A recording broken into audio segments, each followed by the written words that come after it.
In the scorched land of Erideth, where the sun bled crimson and hope withered beneath ash-covered skies, war was not an anomaly, it was inheritance. For generations, the realm had been a chessboard for ruthless kings and indifferent gods. Kingdoms rose and fell not on ideals, but on the whims of power, their borders redrawn with the blood of peasants and the tears of the disenfranchised. The prayers of the poor were ground into dust beneath the boots of soldiers who fought for banners they did not choose, their lives mere fodder in a cycle of endless conflict. Prophecies, once whispered as beacons of hope, had become twisted omens of further despair, reinforcing the grim belief that fate held Erideth in an unbreakable grip. Among the broken, a child named Chaol was born during the brutal siege of Illyrra, a pivotal battle that choked the life from the once thriving city. His birth was steeped in blood, famine, and ruin. He was just a baby when his father, a conscripted farmer who'd seen too much horror, was summarily executed for desertion, his body left to rot in the public square as a grim warning. His mother, a woman of quiet strength who clung to the old gods and their forgotten scriptures, was accused of heresy for refusing to renounce her faith at the behest of the conquering high church. Chaol, swaddled tightly, could only whimper as she was dragged to the stake, her final, defiant gaze fixed on the heavens. He survived only by the desperate ingenuity of a neighbor, who hid him beneath the floorboards of a ruined chapel, muffling his cries as the screams of his dying mother echoed above him. He was 7 when the last embers of his family were extinguished, leaving him alone in a world that had shown him nothing but cruelty. This was the genesis of his wrong, a wound so profound it seemed to tear a hole in the very fabric of his being. Chaol grew in the gutters of Illyrra's ruins, a ghost among the debris. Survival was a daily battle fought with cunning and desperation. He learned to steal food with nimble fingers, to blend into the shadows to avoid the ever-present soldiers, and to find warmth sleeping beside beggars and rats in forgotten alcoves. He was mute for years, his voice stolen not by any physical ailment, but by the sheer, crushing weight of terror. The city, scarred and silent in its defeat, seemed to impart a chilling lesson to its orphans: silence is safer than truth. To speak was to invite scrutiny, and scrutiny often led to pain. But silence also leaves wounds that fester, turning inward, poisoning the soul.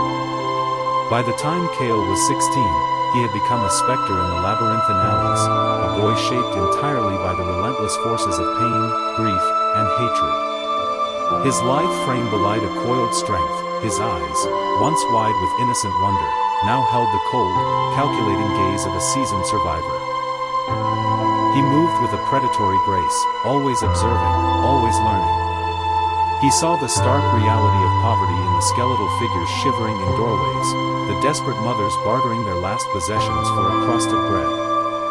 He witnessed the brutal indifference of the ruling class, their lavish feasts and silken robes a stark contrast to the widespread suffering. One frigid night, a memory solidified into a burning catalyst. He watched, hidden in the shadows, as a drunken noble guard beat an old woman to death for the paltry theft of a single loaf of bread. The old woman's pleas, her final, wheezing gasp, ignited something within Chaol. It was more than anger, it was a profound, guttural scream of injustice. He followed the man home, tracked him to his opulent chambers. In the dead of night, Chaol murdered him, the act performed with a chilling, practiced silence. The kill wasn't driven by rage, but by a cold, surgical precision born from years of suppressed fury. The act didn't bring peace, didn't erase the past, but it stirred something deeper within him: purpose. A dark, undeniable purpose that promised to carve out a sliver of justice in a world devoid of it. Rumors began to spread like wildfire through the impoverished districts of Illyrra. A masked figure, swift and silent, was slaying corrupt nobles and avaricious priests in the name of a forgotten justice. Chaol donned the mask not as a symbol of vengeance, though that was certainly a driving force, but as armor against the crushing weight of a world that had never once offered him love. It was a shield against the suffocating anonymity of his past, a declaration that he would no longer be a victim of circumstance. He carved sigils into his flesh, intricate symbols from his mother's old scriptures, texts now outlawed by the high church as dangerous heresy.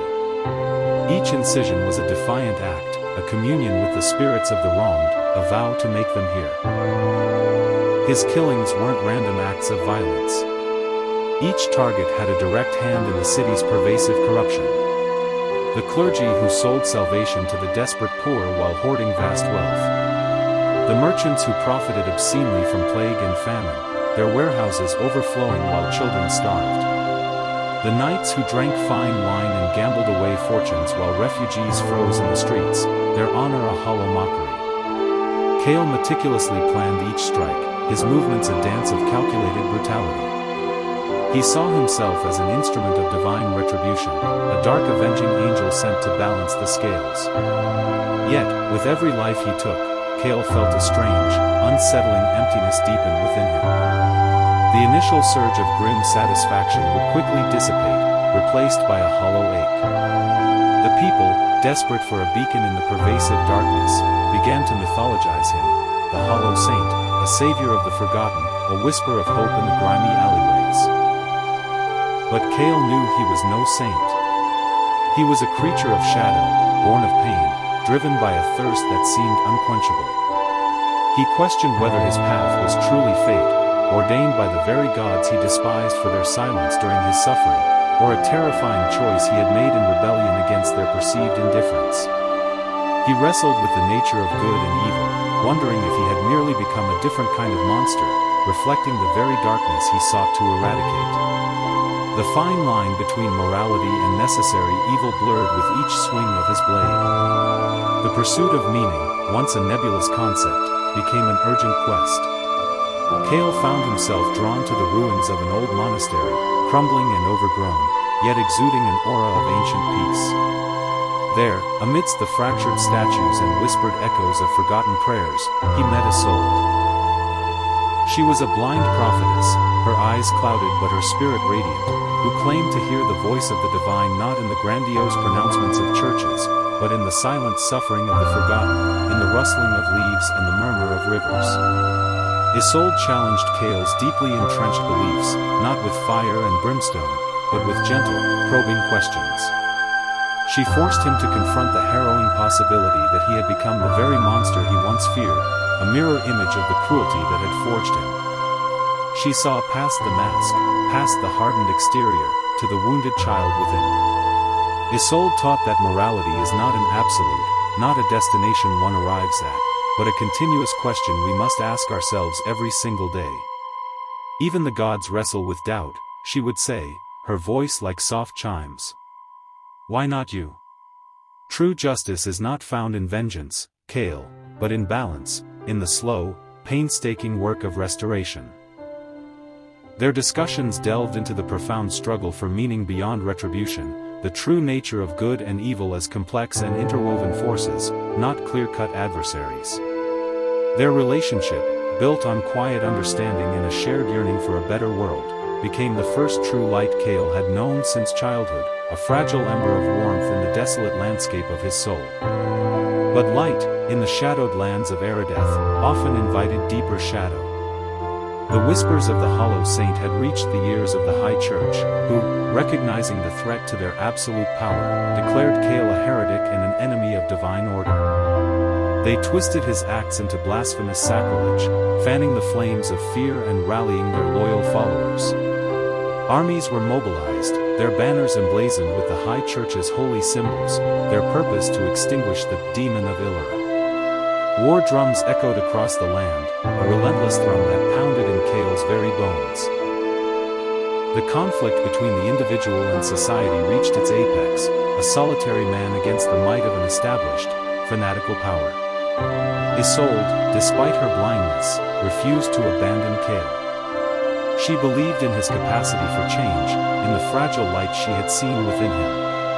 But her compassion became her undoing. She was discovered and captured by the High Church's forces, branded as an accomplice to a heretic. The execution was public, brutal, a deliberate message to anyone who dared to question the Church's authority. Cale, hidden in the shadows of the city he had once sought to cleanse, watched in helpless horror as Isolde, his only beacon of hope, was led to the pyre.